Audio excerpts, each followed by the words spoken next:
Hello, everybody. My name is Badrinaran, and I have been playing chess for the last 8 years on chess.com.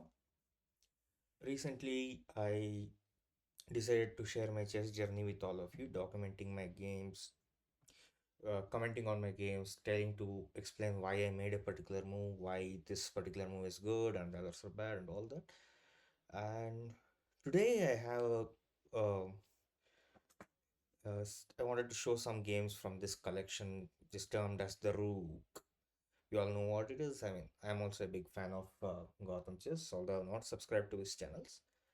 And in this collection, as you can clearly tell from the name, come, I have made a collection of games where I sacrifice my rook either to win the game outright or to get a massive material advantage.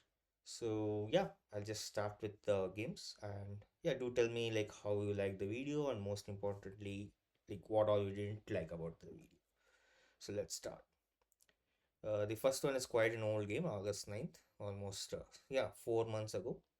And let's start, analyze, let's go to the review. Yeah, I guess you can understand what is this brilliant move, but let's go, well, let's start at the beginning. And in this game, apparently there are only two book moves. E5 is the last book move because in the very next move he made BE2. I mean, I really don't understand this. You generally want to get the knights out first, or even if you want to get the bishop, get them to those farther positions. It really doesn't make sense to move the bishop here. I don't know like what he was trying, and I don't know about him. So, but yeah, this is not a good idea. It's plain and simple. It's not a good idea. Oh, stupid dog. Sorry, left. And, yeah, fix it that. Let's continue. The initial game was a normal game. The evaluation is stuck at the point one range. Castle, he broke in the center with d4. I immediately took it and I centralized my rook. I mean, even in the last game, this was termed as an inaccuracy, but I don't understand. I mean, uh, centralizing the rook is quite an no-brainer for me. I think I would have done the same thing. I don't really understand, but yeah, let's just continue. Inaccuracies, best moves. One more inaccuracy, but somehow that got my rook out. And here, after he did this, I did this, and this leads to losing a pawn. This is a I, I mean, this is quite an advanced line. I don't think this is a rapid game, but I don't think even if I was playing a classic, I would have seen this line. But it's a good learning experience. Apparently, in this position, I was supposed to do this. Get this bishop out here, target this rook, and once the rook moves away, you target this pawn, and eventually you'll be pawn up. Knight comes out, rook takes rook, bishop gives a check, knight takes rook back, and finally, when the dust settles, you have an extra pawn. Not only do you have an extra pawn, this is actually quite a big advantage. As you can see, the king is pushed into a corner, the king is quite open. We have the bishop pair. I mean, we have an active, very active bishop pair.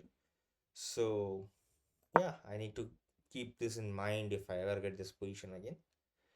Let's see. Anyway, I did a human move and we traded the rooks, and straight away I started going uh, for the weak. What is this g2 pawn? And ne4.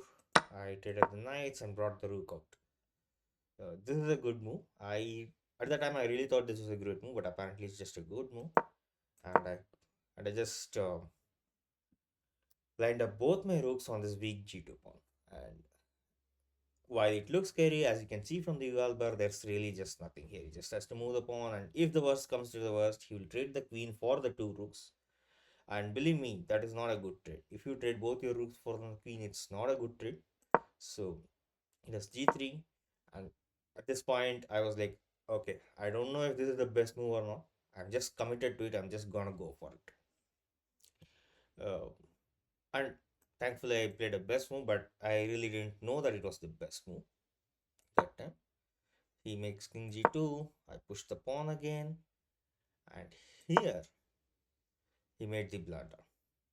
As you can see, the evaluation knows that from zero point 0.4 to 4.0, but it's 4.0 because of only because of one move. And I really took my time here.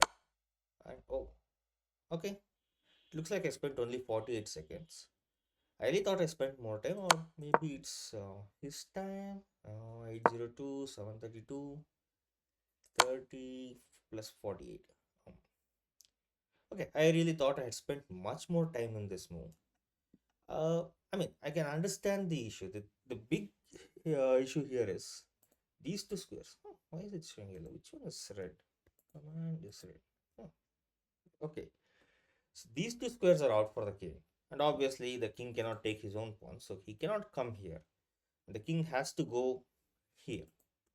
This is the only, I mean, first the pawn takes the rook back, and when I take back with the rook, he goes here. But my scary thing to me was this. After the king goes there, I have to bring my queen. The problem was, uh, the queen is in, what is this? Is it A, B, C, D, E, or is this G? So queen is in D. Okay, queen is in the starting square. And to come here, queen has to take one step here and then come here. And this was terrifying for me. I mean, when you give up such a large material, you really want, I mean, it needs to give you the goods. And the only way to do that is by giving a check or attacking a massive piece in every move. In this case, I have to make a passive move. Okay, not passive, but how do I say this? A non-attacking move. I'll say, I don't know. I mean, a setup. Yeah, I had to make such a move here, and that was terrifying for me. And as a result, I really thought I had spent more time, but it looks like I spent only 48 seconds. But yeah, definitely it wasn't a case of I'm just gonna go for it. I really had calculated this, and his best move was to just go back directly. He shouldn't have taken this pawn back, but he did. And thereby, with the rook sacrifice, um, yeah, he didn't stand a chance. It doesn't matter where he goes. The fact of the matter is that no one was going no one was going to come to protect this square.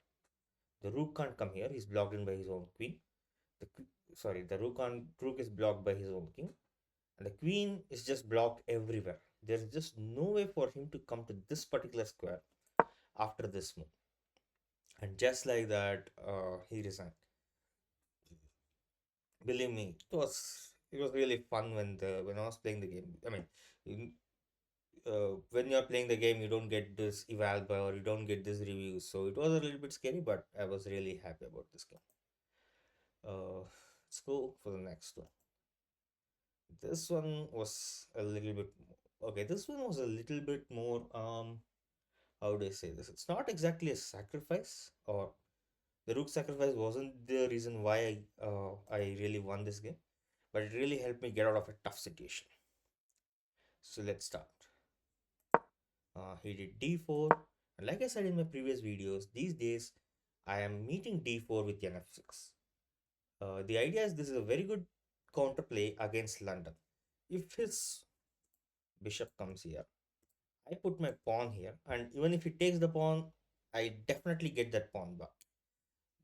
He can't protect this pawn. You can try to analyze this, and there are a lot of videos from Remote Chess Academy on this, and you really can sacrifice this pawn because you are going to get that pawn back very quickly. And but most importantly, suppose he goes for the queen's gambit. I can use c6 and transpose this into the slab defense opening anyway, which is my preferred um, response to queen's gambit. The problem is if I go for the slab directly, and he goes for the London, then this pyramid becomes quite scary actually. Which is the reason why, after watching some videos, I started following this approach. If you really want the video, I can send it. I mean, if you give a comment, I can send the video, which really helped me. Anyway, d4, and we continue. Okay, let's just skip ahead. Yeah, these are the two important ideas in the slab defense, by the way. The first thing is, in this position, you don't take the pawn. You wait. You wait until the bishop comes here. And it doesn't matter whether he takes 2 moves, 5 moves, or 10 moves. You need to wait. You need to wait because you want to do this. Take the pawn. I mean, here the bishop has spent 1 move to come here. Take the pawn. Bishop spends 1 more move and then attack it, and bishop spends 1 more move to come here. He spent 3 moves to get here, which he could have done it in only 1 move itself. And this is a very key idea in the Slav defense. In this case, he did it straight away, which made it easier for me. And then I do a6, and then comes the next key idea, which is c5. The idea is we want the bishop to get into this long diagonal and clear, and the only way to clear out this long diagonal is by pushing this pawn, and that is why a6 is an important move. Because without a6, if I just push the c pawn to c5, this pawn would have been hanging. And uh, and here the best thing that can happen to black is that white takes this pawn, so that the bishop can come all the way to c5 in a single move with tempo. And these are some of the key ideas, and once again, if you want the video, I can share it to you.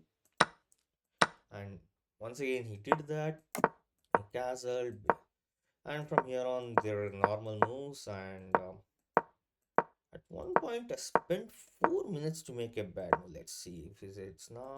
Yep, 4 minutes for this inaccuracy.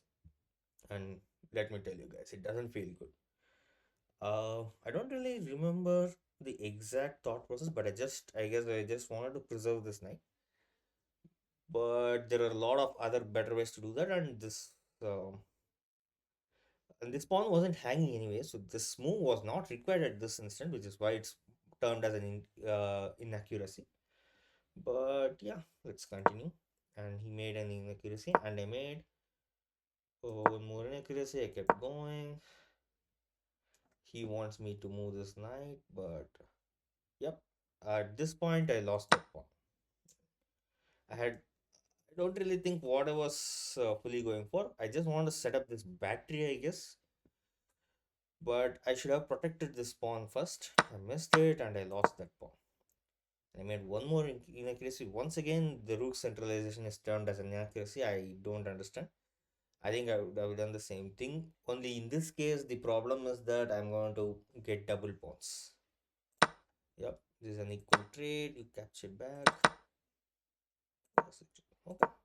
And the issue is not just that they are double pawns, they are double castle pawns. And that's a really bad state to be in, especially if he has at least one bishop. But yeah, that happened. He started bringing his rook out. He was getting ready to get set up the rook and the queen on this file, I guess. I moved this pawn. He can't take it because the queen will be hanging. And so first he gives a check, moves the queen away. But the moment he moved the queen away, it was a blunder. It was a blunder. Like before this move, he had a 2.7 advantage. But after this move, the advantage dropped to just 0.1 and made the game basically equal. And it is equal only because of one sequence of moves. And that's what I found. And let's see how much time I spent on this. Not much, looks like 50 seconds. Like 658, 618. I mean, this is a 15 minutes plus 10 seconds game. So, which means I spent 50 seconds and I came up with it. The idea was bishop takes, bishop, knight takes bishop. He still has the +1 advantage. And now I sacrifice the rook. I sacrifice the rook because the moment he takes it, I hit him with this check. He has a +3 advantage. But now this rook and this pawn is going to die for this bishop. Rook and pawn is 6, bishop is 3. So in the end, all the advantage has been equalized. And from then on, I knew the game was a dead draw. I just continued playing. This is a mistake. I don't know why. I go with this check. He went there. I lined up my queen and rook. And here he made the worst possible move at that time. Once again, the uh, eval nosedive to 4.0. But it's 4.0 once again for only one move sequence, which is this. This queen gives a check. And the issue is that all these squares are covered by the rook. this square is covered by the queen, so the king has only one square which is here. But as soon as he does that, I'm gonna bring my rook here and he loses the queen. And just like that, and he loses king. That's exactly what happened, and he just resigned at that point.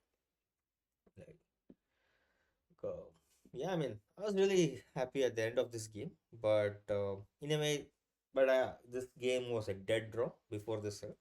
But to get to the dead draw from that losing position, this was the only way for that, and I'm really happy I found it in that time. Third game, and this one, yeah, I'm really happy with this game. There are a lot of things to see in this game, and it's a blitz, and you can straight away see the effects of the blitz. What the hell is this? Both of us doing. I mean, I don't want to see that. Sorry. Anyway, so but it's still showing an accuracy of 81, which is good. And yep, the brilliant move. I know. I guess you know what that is. So start the review. Next, and once again, even here, he does B some. Just not good. It's just not good. It's just not a good move because in the opening, if you are moving a bishop, you want to get them to the farthest possible square as possible. But yeah, continues. We just I don't even know what is this opening now. No, it doesn't have a name in this game. No, I just want to get your views on this. Let me know what you think of this setup. This is a very common setup I find myself landing in mostly in this French defense and the Sicilian defense games. Let me know what do you think of this. Is this a good or bad? Let me know. Anyway, E3 inaccuracy, inaccuracy, inaccuracy. Uh, that's a best. No? And we broke open the center, and this was a mistake. These are all blitz issues. Like when you are playing blitz, this is inevitable, and uh, that's why even my blitz rating. In fact, it's even worse now. It's around the 1500 stage. I lost a massive amount of blitz rating these days, so I'm going back to rapid. Anyway, this is not the end of the world. There are worse blunders that can occur.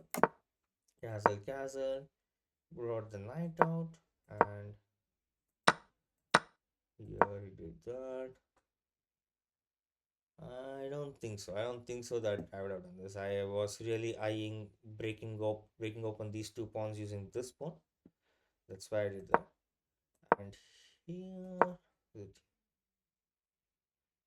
oh yes, yeah. This was something that when I was playing the game, I was really kicking myself over. The thing was, I moved this knight, and as soon as I moved this knight, I let out a huge groan because I really thought I had. Uh, I mean, I really thought I had made a massive blunder there. As it turns out, it's not. But at that point, I was thinking about only one sequence. Nope, not that. That. You can see, right? The idea is that this pawn attacks this knight. And if the knight moves, then this pawn comes in and this bishop has no escape. It's going to die. And I really thought I had lost the game completely at this point. But as it turns out, it wasn't. Because he goes here. First of all, he's forking the bishop on the rook. He's forking the queen on the rook, and the only way to save my rook is this.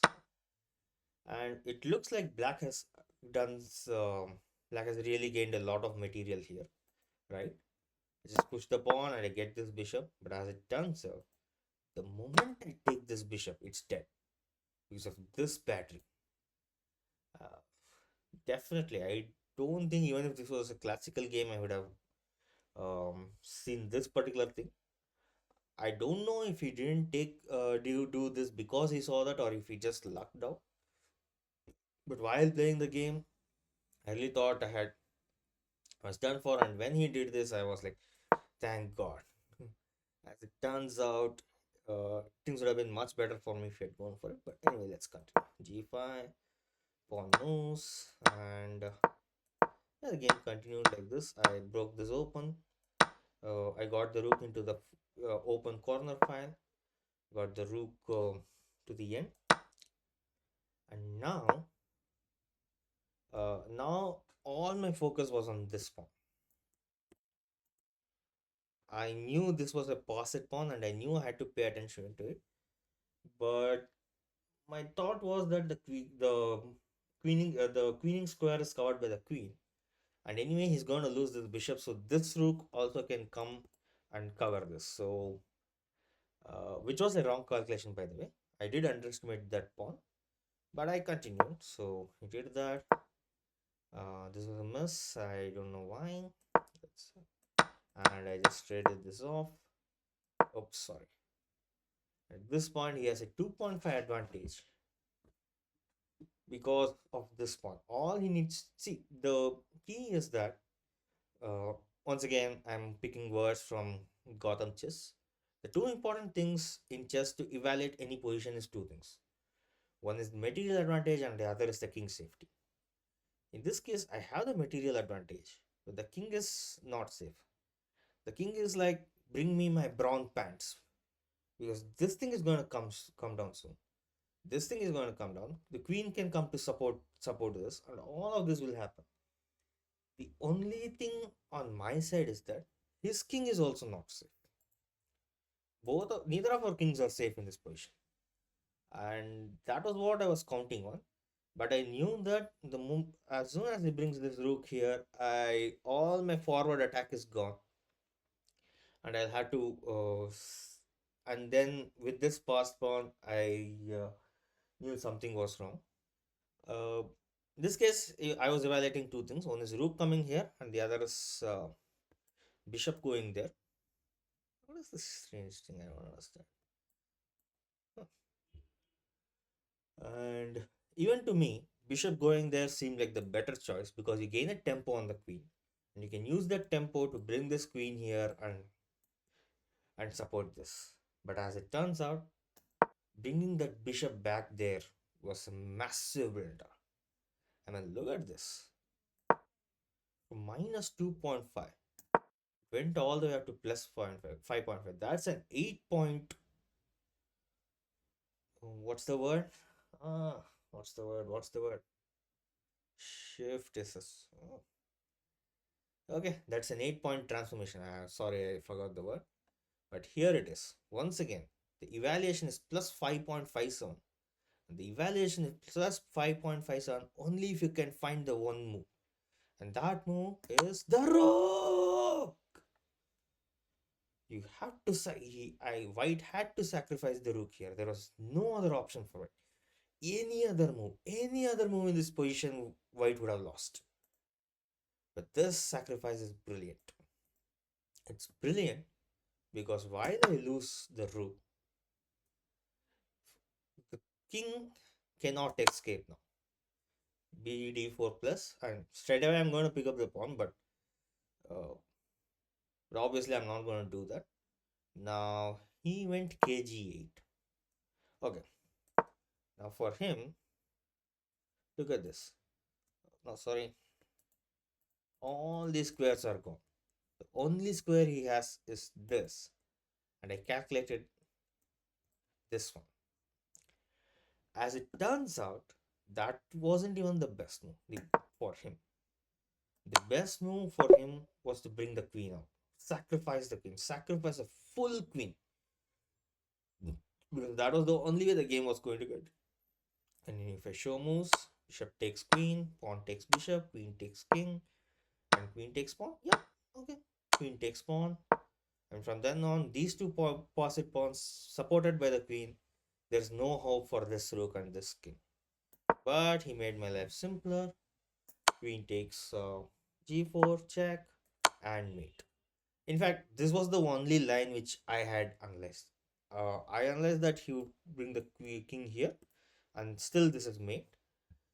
But I didn't know what the queen sacrificed at that time, and even he didn't find it here. And with 37 seconds left in the clock against 2 minutes 20 seconds, actually how long I spent for the rook sacrifice. Yeah. So in bishop g7 happened, I had a minute and 58 seconds, and I spent a full minute and 14 seconds. This is a blitz game. This is a 5-minute blitz game. That means out of 300, I spent 74 seconds, nearly 25% of the time on this move. Because I really told myself, This is really worth calculating all of this. And I did calculate this, yeah, this and this and this, but I didn't calculate who to sacrifice the queen. I mean, I didn't even think through that. I really thought I had a force mate itself in this, but yeah. But either way, I was going to win the game. And like I said, the only way I was going to win the game was to sacrifice the rook. That was why I really liked this particular game. Um, Finally, we have a game from today, 37 minutes. And in this thing, I mean, this is not a big rook sacrifice, by the way. It was just a simple tactic. Let's go.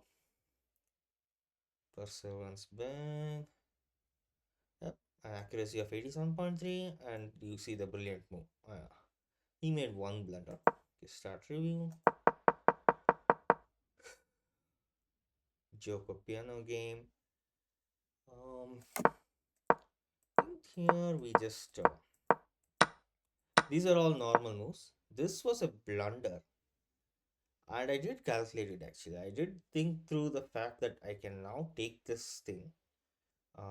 Let's see.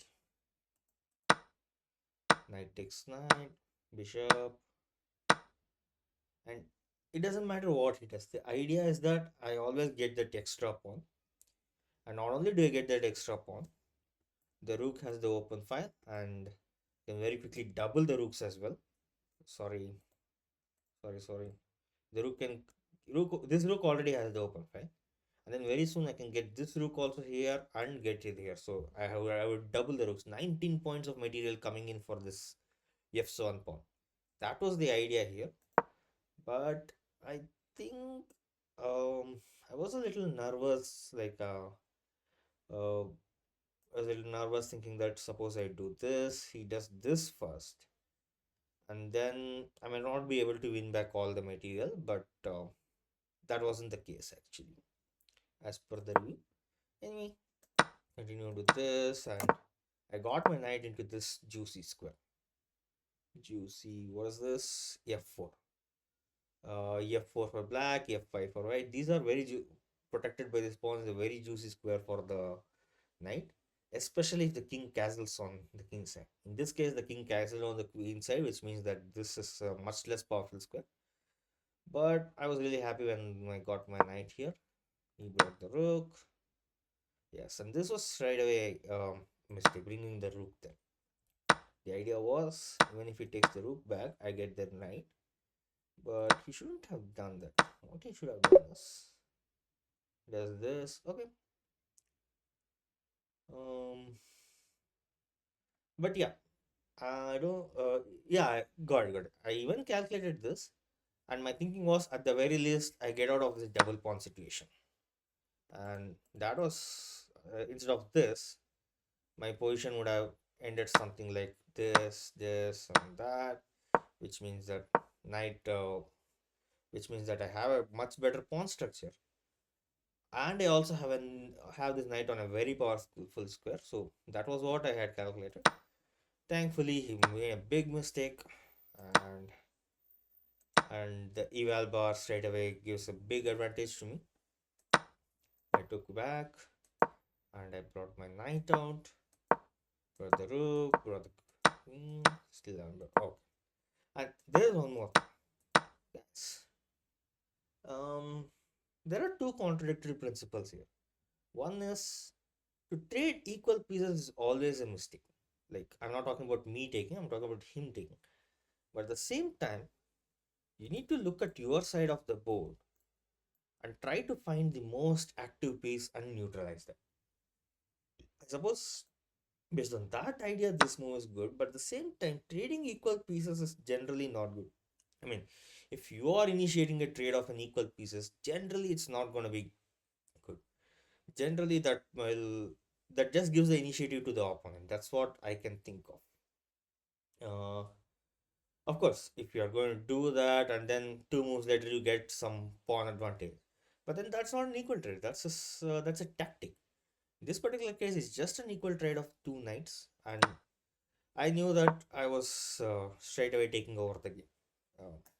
Another of I brought the queen out. And yeah, here itself I had the rook sacrifice actually, but I didn't see it at that time. Yeah, at that time I was really thinking only of this move. I wanted this pawn structure to come in so that the dark squares are completely neutralized for his queen. He has to play on the light squares, but in the light squares I can easily meet him. That was my idea, and I continued with that. That this was a wasted move. Once again, he's telling to bring the rook here. Once again, he's telling to bring the rook here. I continuously missed that, and I tried some things. He didn't there, and I started to think, is this going to be another draw? But it is here that I finally found it. Here, I brought the queen to f4, and as soon as he brought the rook here, I stopped to think. Let's see how long I got here. Yep, another 40 seconds. Okay.